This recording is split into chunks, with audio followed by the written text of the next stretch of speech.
Hola y bienvenidos un día más a la magia de la inversión.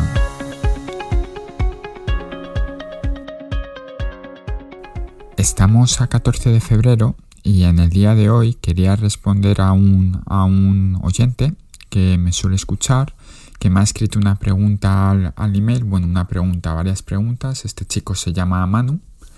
Y bueno, como es bastante largo de contestar por email y creo que puede ser útil para varias personas, pues he decidido dedicar el podcast a contestar estas preguntas que son bastante interesantes. ¿Qué preguntas son? Una en concreto sobre una empresa que se llama Unilever, que creo que muchos conocéis. Y otra pregunta que me hace mucho es en qué hay que fijarse para comprar una empresa o en qué te fijas tú para analizar una empresa. Voy a empezar con la primera pregunta que decía algo así como he comprado hace poco Unilever entre 45 y 46 euros y quería preguntarte cómo ves esta empresa y el precio que lo he adquirido. Vale, lo primero que hay que entender es que, y esto es algo que cuesta mucho entender, el precio a que tú compres da igual una vez hayas comprado. Me explico. Tú lo que tienes que ver es que ya no tienes un precio, un dinero ahí, tienes unas acciones de una empresa. Si tú en su día compraste 80 o compraste a 10, lo único que te va a haber hecho es, si ahora está a 45, que ganes más dinero o que pierdas menos dinero, por decirlo de una manera. La decisión ya la tomaste, sea acertada o errónea, ¿vale? ¿Por qué es importante decir esto? Porque muchas veces la gente se pone sesgos psicológicos. Yo no vendo mi acción hasta que no pierda dinero y dejan pasar otras oportunidades buenas. O hasta que la acción no llegue por debajo de 40 yo no compro. ¿Por qué 40? Porque te gusta más que 40,05, ¿vale? Y esto da error a problemas de que la gente no compre cuando tenía que comprar por estar esperando hasta el último céntimo o que no vendan cuando tenían que vender por esperar a que ellos no pierdan dinero, ¿vale? Lo que importa es la empresa en sí. A mí Unilever es una empresa que llevo en cartera, creo que pesa un 4% de mi cartera. Os lo digo de cabeza, si no es un 4 es un 5, por ahí anda. Y me parece una empresa muy interesante para el largo plazo, porque para los que no lo conozcan podría ser un equivalente a Procter & Gamble europeo.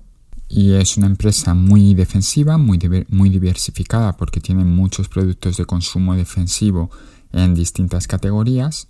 Y a mí me parece muy buena a largo plazo porque sus beneficios suelen ser bastante estables. Incluso con la pandemia ha presentado resultados que no son para nada malos teniendo en cuenta que hemos tenido una pandemia. Han presentado que sus productos han caído el beneficio en un 4,2%. Que teniendo en cuenta el año que ha sido, a mí me parece bastante bien. Y entonces este tipo de empresas al menos son las que me gustan a mí, las que en los tiempos difíciles lo hacen relativamente bien. Y por tanto a mí Unilever me parece una buena empresa. ¿A qué precio comprar? Cuanto más barato mejor. Personalmente a 45 lo veo bien. Yo si no pesara tanto en mi cartera sí que ampliaría. Y ¿por qué ampliaría? Pues aquí viene la segunda parte de la pregunta que me hacía este oyente. Y esta pregunta es, oye, a la hora de analizar una empresa, ¿qué aspectos son los que más tienes en cuenta? ¿Qué analizas concretamente y qué aspectos de los analizados das mayor importancia? Flujo de caja, ROE, deuda, importe neto y demás. ¿Con qué otras empresas comparas y qué hace que una empresa quede descartada automáticamente? Además de qué detalles te hacen saltar para identificar qué es buena oportunidad y cuál no. Como veis, son bastantes preguntas que muchas personas pueden tener.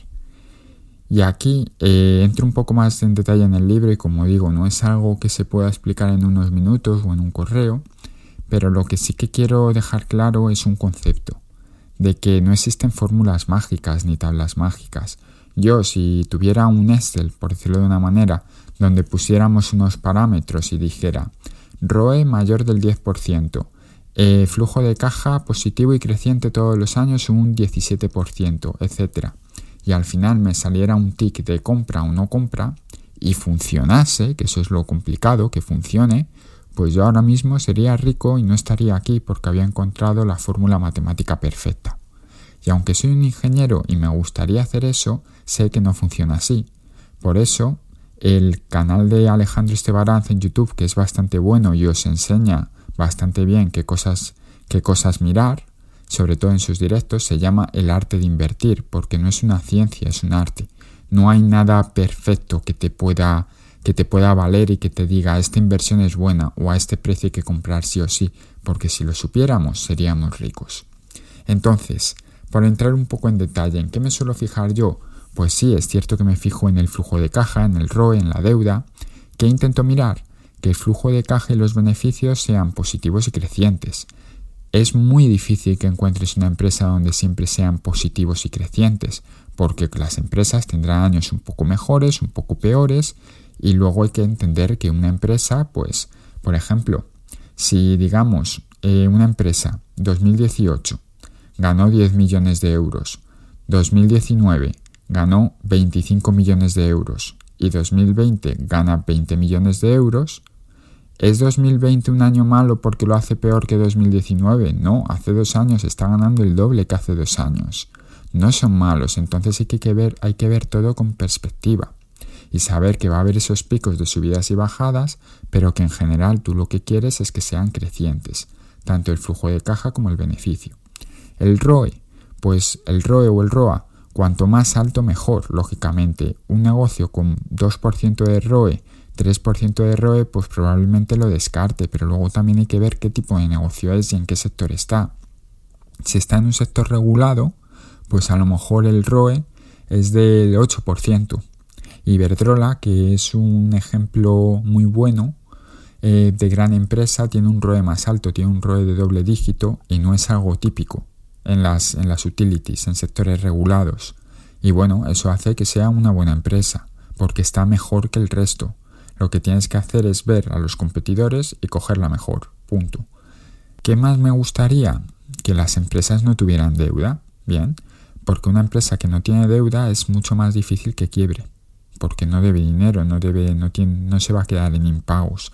Ahora, esto es un mundo idílico, porque realmente las empresas es bueno y la mayoría tienen un poco de deuda controlada para poder seguir creciendo. Si yo tengo una máquina a la que le echo 1.000 euros y al final de año me devuelve 1.200, pues me voy al banco y les digo, oye, mire, déjeme 1.000.000 de euros que al año que viene te devuelvo 1.100.000, que me gano yo 100.000 con nada, ¿vale? Entonces, sí que es bueno tener algo de deuda, pero siempre controlada. Y si no tiene deuda, pues desde mi punto de vista, que soy un inversor muy conservador, mejor. Otras cosas que suelo mirar. Por ejemplo, si estoy comprando una empresa con mucha antigüedad, miro los dividendos, que los dividendos sean crecientes. Y una cosa que suelo mirar cuando compro empresas con ese objetivo en mi cartera, que luego os voy a explicar qué es lo de comprar una empresa con un objetivo en tu cartera, es que esas empresas que compro para que me den dividendos sean crecientes, y lo que estoy últimamente mirando es que hayan pasado la crisis de 2009 subiendo el dividendo. ¿Por qué? Porque os podéis encontrar muchas empresas, especialmente en REITs, que decís, lleva 10 años subiendo dividendos de manera consecutiva. ¡Ay, qué bien! Claro, 10 años porque en 2009 los cortó. Los cortó por la crisis financiera. Pero yo, si quiero una empresa que tiene que tener la función de ser muy estable en mi cartera, cuando las cosas vayan mal, no quiero que me falle, por tanto no me vale. Sin embargo, empresas que ya han demostrado durante muchos años que ellos han mantenido el dividendo, han tenido, incluso aunque el año fue un poquito mal, como es el caso de Unilever, pues han mantenido el dividendo, lo han subido menos, pero lo han subido, pues a mí me parece un mensaje de solidez. Y sobre todo cuando te puedes mirar 25 años, 30 años o más de 50 años, como las reyes del dividendo, los Dividend Kings. Bien, y aquí estaba comentando que las empresas en mi cartera tienen que tener una función clara. ¿Por qué?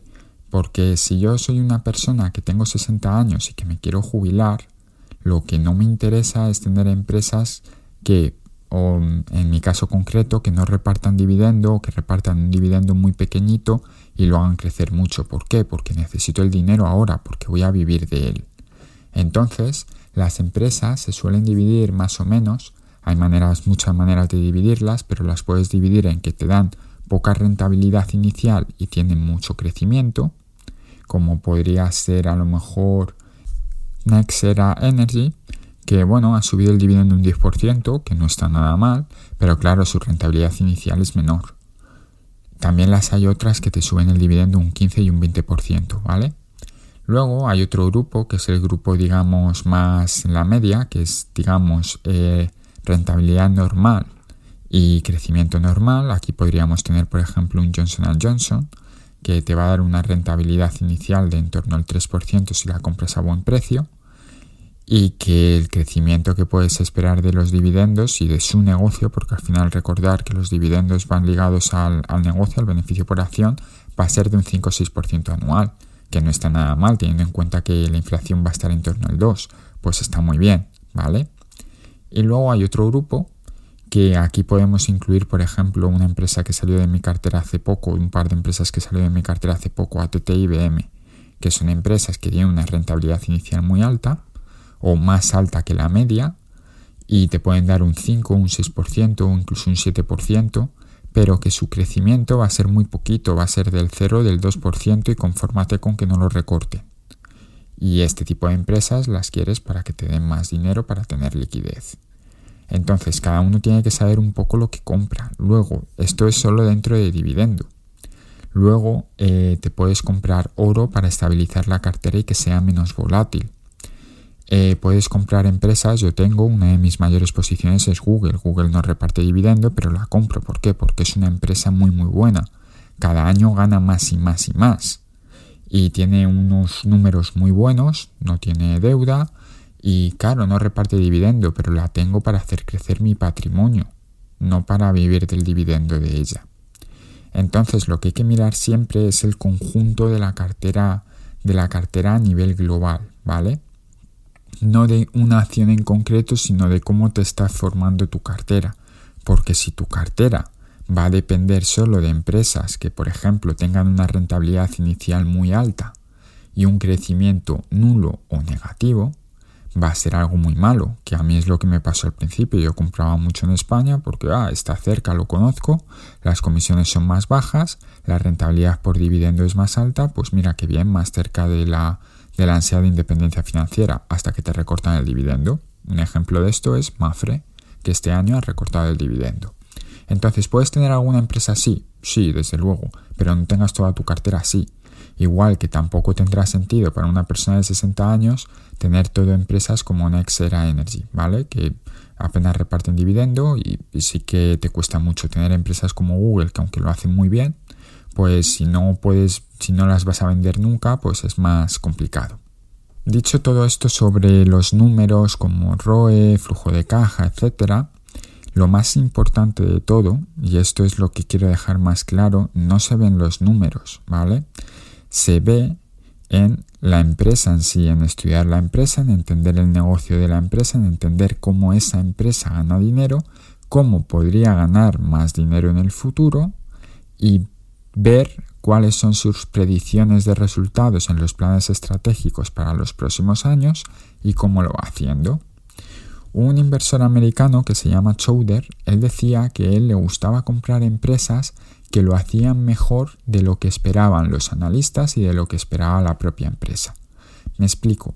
En el plan estratégico de cada empresa, incluso año a año, ahora que están presentando resultados, siempre dicen, oye, pues para el año 2021 esperamos tener unas ganancias de $10 por acción. No dicen $10, pero sí te dicen entre 9,5 y $10,20. Bien, esto lo hacen por tener una idea y dar una estimación al mercado y puedes ver que son crecientes, ¿vale? O decrecientes porque esperen ganar menos. Intel, que es una empresa que lleva varias gente de la comunidad, ha anunciado que para este año espera ganar menos dinero, ¿vale? A mí, ¿qué es lo que me gusta ver y lo que le gusta ver a Chowder? Es decir, oye, si a mí los directivos me están diciendo que esperan que esta empresa gane 10 y luego resulta que los analistas me dicen, oye, esta empresa creo que va a ganar 9,8, por ejemplo, o también 10, da igual. Y luego la empresa en realidad lo hace mejor y esto pasa trimestre tras trimestre, esas son las empresas que quiero, que siempre lo hacen mejor de lo esperado. Bien, incluso mejor puede ser perder menos dinero, como el caso de Disney. Disney se esperaba que iba a perder mucho dinero y bueno, ha perdido dinero, pero no ha perdido tanto gracias a Disney Plus. Pues eso es lo que hay que fijarse, que siempre lo hagan mejor que las previsiones. Y se suele ridiculizar mucho, yo a veces también lo hago, la opinión de los analistas, ¿vale? Pero pensad también que los analistas es gente que trabaja y vive de analizar empresas, que se pone a ver cómo está el mercado, cómo está esa parte del mercado. Por ejemplo, si nos vamos a Johnson & Johnson, ven cómo está toda la industria farmacéutica, saben más o menos de qué pie cogea cada una y analizan si pueden ganar cuota de mercado, si la pueden perder y cómo va a quedar, según ellos, tras hacer unos números, el beneficio por acción. Bien, yo como persona particular me va a costar mucho hacerlo mejor que estas personas que trabajan y se dedican a eso, pero sí puedo coger su información para tener una idea y contrastarla con lo que me dice la empresa. Bien, entonces contrasto y luego comparo con la realidad. Y si los analistas me dicen que esperaban ganar 8, la empresa me decía 9 y realmente ha ganado 12, me parece muy buena empresa. Si los analistas me decían 8, la empresa me decía 9 y en realidad ha ganado 5, pues me parece que la empresa pues muy buena no es. Que pase una vez, vale. Que pase muchas veces, pues no vale. Para ir acabando, me gustaría decir las cosas de las que suelo intentar huir, ¿vale? De qué cosas me hacen, que también me preguntaban, descartar una empresa. Bien, lo primero, si la deuda es muy alta y no está controlada, descarto directamente. Me gustan las empresas con relativamente poca deuda, excepto se lo puedo permitir si es un negocio muy regulado. Pero si no, descartado. También me gusta, que lo dicen muchos inversores, saber quién es el dueño de la empresa, que el equipo directivo sea alguien con cara, ¿vale? Esto en empresas grandes es bastante más complicado, pero si vas a intentar hacer algo más de value, pues es muy interesante. Yo, por ejemplo, una empresa muy pequeña que llevo, que se llama CD Projekt, esta empresa, los dueños son los fundadores y eso es algo que, algo de seguridad te da. También es interesante que el equipo directivo no mienta, porque sí, hay equipos directivos que mienten, ¿vale? Tienes que poder confiar en ellos. Empresas que salen a bolsa, es decir, las OPAs o UPVs. Este tipo de empresas yo las descarto porque no hay histórico para saber nada de ellas. Y hay tantas empresas en el mercado que comprarlas es tirar una moneda al aire. Puede salir bien, como últimamente sale bien, o te puede salir mal. Yo las suelo descartar. Empresas que no generan beneficio. Si una empresa no es capaz de generar beneficio, va a necesitar dinero para pagar a los empleados. ¿Cómo va a hacer esto? A través de ampliaciones de capital, lo cual no es nada bueno para los accionistas, que se lo digan a los accionistas del Santander. Entonces, empresas que no ganan dinero, descartadas. ¿Hay algún tipo de empresa que aún estará pensando, pero no ganan dinero ahora, pero en el futuro? Pues en el futuro, cuando ganen dinero, veré si las compro. Que a lo mejor no soy un visionario y no multiplico por 20 mis acciones. Sí, es mi manera de invertir, soy muy conservador, sé que nunca mi cartera va a tener un más 50% en un año, pero sé que también no va a tener un menos 50% en un año. Por tanto, empresas como Tesla o hasta hace bien poquito Netflix, yo las descarto. Por muy altas que coticen, por muy prometedoras que sean, yo las descarto. Hasta que no ganen dinero, nada. Y luego hay que ver la cantidad de dinero que ganan en función de la cotización. Porque si ganan muy poquito dinero para lo caro que están, pues también lo descarto. Y por último, lo que siempre intento hacer es, cuando voy a comprar una empresa, o lo que estoy intentando hacer desde hace poco, es miro en el sector. Y veo qué otras empresas hay en ese sector. ¿Estoy comprando la mejor empresa del sector? Si la respuesta es no, entonces aquí probablemente el 99% de las veces lo descarte. Puede que haga alguna excepción si está relativamente muy barata, pero generalmente prefiero pagar calidad y pagar un poquito más a comprar algo de una calidad media y que sea barato, porque a largo plazo lo que funciona es la calidad.